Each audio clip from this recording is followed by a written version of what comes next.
नमस्कार। कैसे हैं आप सभी लोग। और आज मैं आप लोग के सामने बताऊंगी पानी पीने का सही तरीका। सुबह सुबह आप उठ के गर्म पानी पिएं। इसके बाद आप योग, प्राणायाम, एक्सरसाइज, मेडिटेशन ज़रूर करें। हम लोग उम्र के उस पड़ाव पर हैं कि अब हमें अपनी सेहत का ख्याल रखना बहुत ज़रूरी है, क्योंकि जीवन का आधा पड़ाव हम लोग बिता चुके हैं। अब जो आने वाला समय हम लोग को उसमें काफ़ी सारे हेल्थ इश्यूज आएंगे। इससे हम लोग को अपने लिए 1-2 घंटे का समय देना है। महिलाएं कहती हैं कि हमारे पास टाइम नहीं रहता। आप टाइम सुबह का अपने लिए निकालिए, क्योंकि सुबह का समय आपका होता है। आप 4 बजे उठिए, 5 बजे उठिए और अपने लिए 1 घंटा ज़रूर निकालिए। योग प्राणायाम करिए। इससे आपकी बॉडी में अलग ही चमत्कारिक फ़ायदे होंगे। और ऐसा मत कहिए कि टाइम नहीं है।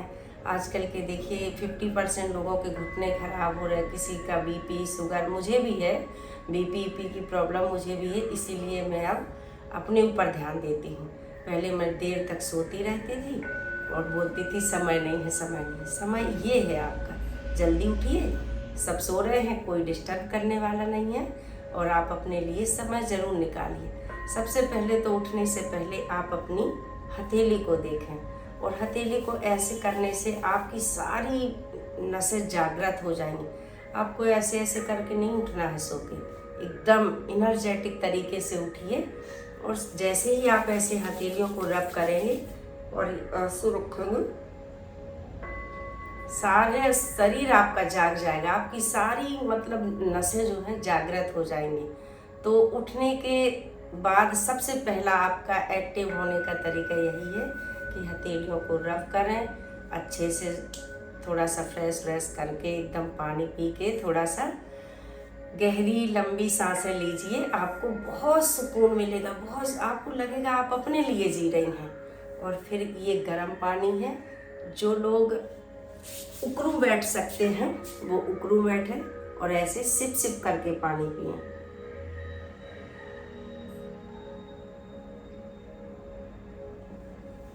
आजकल के लोगों को हम देखते हैं पानी गट गट पी जाते हैं। वही हमारे घुटनों को बेकार करते हैं।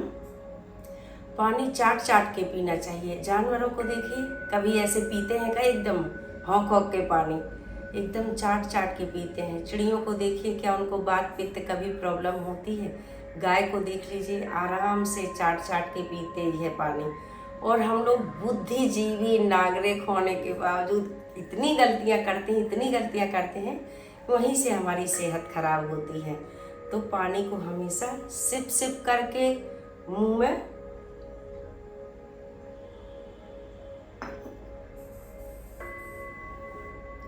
थोड़ा सा रोक के पानी पिए।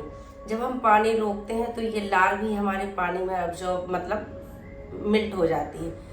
फिर वो पानी जाता है तो हमारा फैट कटता है। बहुत उसके फायदे हैं। सुबह उठ के बिना ब्रश के, पहले तो आप रात में ब्रश कर लीजिए तो आपका मुंह एकदम फ्रेश रहेगा। तो आप सबसे पहले वैसे बासी मुंह पानी पीजिए। जो हमारे मुंह की लार है वो अंदर जाएगी। वो तो सबसे अच्छा फैट बर्निंग केमिकल है।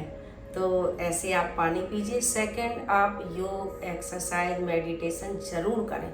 1 घंटे का समय आप अपने लिए ज़रूर निकालें। और जब आपको कम से कम 20 दिन हो जाएंगे तो आपको लगेगा हाँ, हम अपने लिए जी रहे हैं। आप मोटे हो, पतले हो, कैसे भी हो, आप योग प्राणायाम ज़रूर करें और उससे आपको चमत्कारिक फ़ायदे होंगे। आज मैं आपको बताऊंगी कपालभाति के बारे में। सबसे पहले मैं कपालभाति के बारे में बताऊंगी, जिससे जिनको कॉन्स्टिपेशन, गैस की समस्या है वो ख़त्म हो जाती है कपालभाति करने से। और चेहरे पे निखार भी आता है। कपाल का मतलब होता है ये। जब आप कपालभाति करेंगे तो आपके चेहरे पर निखार आएगा, ऊर्जा आएगी, आप थके नहीं रहेंगे। और सबसे पहले पेट की गैस वैस, कॉन्स्टिपेशन, ये समस्या ख़त्म हो जाएगी। और बहुत सारे लोगों को आजकल के आधुनिक खान पान में ये समस्या तो आम हो चुकी है। तो आज का विषय है कपालभाति के बारे में। कपालभाति का साधारण सा तरीका मैं बताती हूँ। बहुत लोग गलती करते हैं कपालभाति के करने में। आपको सुखासन में बैठ जाना है और सुखासन में बैठ के आप एक गहरी सांस लीजिए। गहरी सांस लेने से एकदम आपको शांति मिलेगी। फिर आपको आंखें क्लोज कर लेनी है, रीढ़ की हड्डी को सीधा कर लेना है। आप एकदम सीधे पोस्चर में बैठिए और कपालभाति का मतलब है न कंधे उचकाना, न पेट को अंदर करना, न कंधे उचकाना, न पेट को अंदर करना। बहुत लोग यही गलती करते हैं, कंधे उचकाते हैं, पेट को हिलाते डुलाते हैं। ये कपालभाति नहीं है। कपालभाति है कि जैसे हम मोमबत्ती फूंकते हैं, बस इसी तरीके से हमको नाक से श्वास छोड़ना तेजी से। जब हम नाक से श्वास छोड़ेंगे तो अपने आप हमारा पेट अंदर होगा। और आपको पेट अंदर नहीं करना है, बस आपको एक सांस को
ये कपालभाति। अब जब तेजी से सांस छोड़ेंगे, आप करके देखिए, जब आप तेजी से सांस छोड़ेंगे तो अपने आप आपका पेट अंदर बाहर होगा। आपको एकदम पेट पे जोर नहीं लगाना, कंधे उचकाना, ये गलत तरीका है। आप सही तरीके से नाक से श्वास तेजी से छोड़िए, जैसे हम नाक से मोमबत्ती को बुझा रहे हैं। जैसे अभी हमने बताया कि जैसे मोमबत्ती मुंह से फूंकते हैं, ऐसे हमको सोचो कि हम मोमबत्ती को बुझा रहे हो, तेजी से सांस छोड़ना है। तो ऐसे आप कपालभाति करें, और कल से ही करेंगे, बल्कि आज से ही करेंगे। और मेरे साथ आप जुड़े रहिए। अभी तो मेरा चतुर्मास का व्रत चल रहा है, तो व्रत के माध्यम से मैं काफ़ी समय अपने लिए दे देती हूँ, घर को भी देती हूँ, मगर जैसे घर वाले भी फिर अपने लिए समय देने लगते कि इसका व्रत है, व्रत का है, तो काफ़ी सारी तनाव की चीज़ें इन दिनों में नहीं होती हैं और शांति का माहौल रहता है कि भाई व्रत है, पूजा है, ये है, वो है। नहीं तो परिवार है, बहुत किचकिच होती रहती है। और इसलिए व्रत के माध्यम से सावन को आप एंजॉय कर सकते हैं। व्रत ना रखिए, आप सुपाच्य भोजन करिए, एक टाइम भोजन करिए, दिन भर आप अपनी मनपसंद चीज़ें खाइए, अच्छी अच्छी चीज़ें खाइए। हम लोग व्रत नहीं रखते हैं तो दो ही ऑप्शन है, दाल चावल सब्जी रोटी। फ्रूट्स सड़ जाते हैं, ड्राई फ्रूट्स में घुन लग जाता है और हम लोग नहीं खाते हैं, क्योंकि लेडीज ऐसी होती हैं कि समय नहीं निकालते अपने लिए। और व्रत है तो भाई क्या खाएं, मखाने खाएं, ड्राई फ्रूट्स खाएं, फ्रूट्स खाएं, और एक बार आप भोजन करिए। और भोजन कम तेल मसाले का करिए। कम तेल मसाले के भोजन से आपको ऊर्जा मिलती है, विटामिन्स मिलते हैं, मिनरल्स मिलते हैं। और जब हम तेल मसाला बहुत ज़्यादा करते हैं ना, तो वो मसाले हम लोग के शरीर में गर्मी पैदा करते हैं। अगर वही मसाले हम अपनी डाइट में कम मात्रा में रखें तो वही फ़ायदा करते हैं। तो हर ज़्यादा चीज़ नुकसान देती है। और दूसरी बात आपको बताने जा रहे हैं कि आप मेडिटेशन करिए। आपको अगर मेडिटेशन नहीं आता है, कुछ मत करिए, शांति से ज्ञान मुद्रा में बैठ के आपको एकदम से रिलैक्स रहना है। आप ऐसे 20 मिनट बैठिए, हर दिन बैठिए। आप अपने जो थॉट आ रहे हैं आने दीजिए, उनको मत रोकिए। एक दिन ऐसा आ जाएगा कि आप बिल्कुल कोई थॉट नहीं आएंगे, आप शांत हो जाएंगे। आप अपना सांसों पे ध्यान लगाइए, आप अपना नाभि पे ध्यान लगाइए, आप अपना यहाँ पर ध्यान लगाइए। तो कहीं भी आप सांसों को आते जाते गिनिए, कोई थॉट नहीं आएंगे। अगर आते हैं तो आने दीजिए, आप उनको रोकिए मत। और जो भी विचार आते हैं तो उनको रोक नहीं सकते हैं, और धीरे धीरे ये विचारों का आना ख़त्म हो जाएगा। आप अपने लिए 15 मिनट का समय निकालिए और मेडिटेशन करिए। और मेडिटेशन के लिए आपको कुछ नहीं आता है, आप शांत बैठिए, शांत एकदम। आप अपने लिए 20 मिनट दीजिए भाई। अपने लिए अगर समय नहीं दिया तो आप क्या ही है ना। इधर उधर हम लोग पंचायत में समय बिताते हैं, इसलिए हमको अपने लिए समय बिताना चाहिए, वो भी 20 मिनट। 20 मिनट आप ज़रूर बैठिए, सुबह उठ के बैठिए। तो तैयार हो जाइए योग के लिए।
जय श्रीमन नारायण।